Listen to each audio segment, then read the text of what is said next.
Your brain is a comparison engine. In every new situation, it automatically rifles through your memory of every other situation you've encountered in the past. It swiftly finds one or a few that are similar to the current scenario, then uses that information to figure out what to do next. Most of the time, you do this without you ever realizing it. Sometimes this cognitive reflex works to your advantage, and sometimes it doesn't. But since it's always happening anyway, you might as well make it work for you more often than against you, at least as best you can. Here's how. Helpful and less helpful comparison. Say you walk into a conference room at a company you've never visited. Your brain immediately hops to it, rummaging through your memory to find other conference rooms you've been in, then helps you to figure out where to sit and how to behave in the meeting that's getting underway. In a case like this is pretty handy. Not only do you compare situations to each other, you also use your knowledge of other people to help you understand yourself. When you start a new job, you have to figure out how you should treat the other people in your office.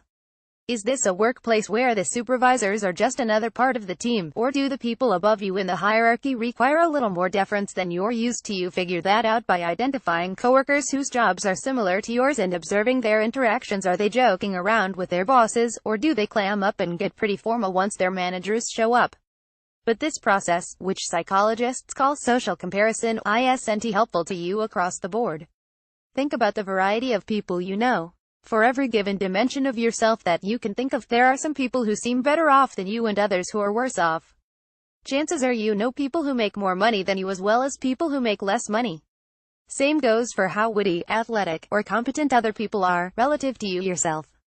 Point counterpoint. When you compare yourself to someone better than you on a dimension, that's called an upward social comparison. When you compare yourself to someone you consider worse off on a given dimension, it's a downward social comparison. So while these comparisons can be useful in both directions for figuring out where you stand, they can make you miserable, too.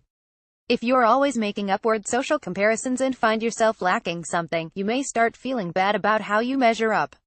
Of course, with a different mindset, these upward comparisons might give you a sense of what's possible in the world.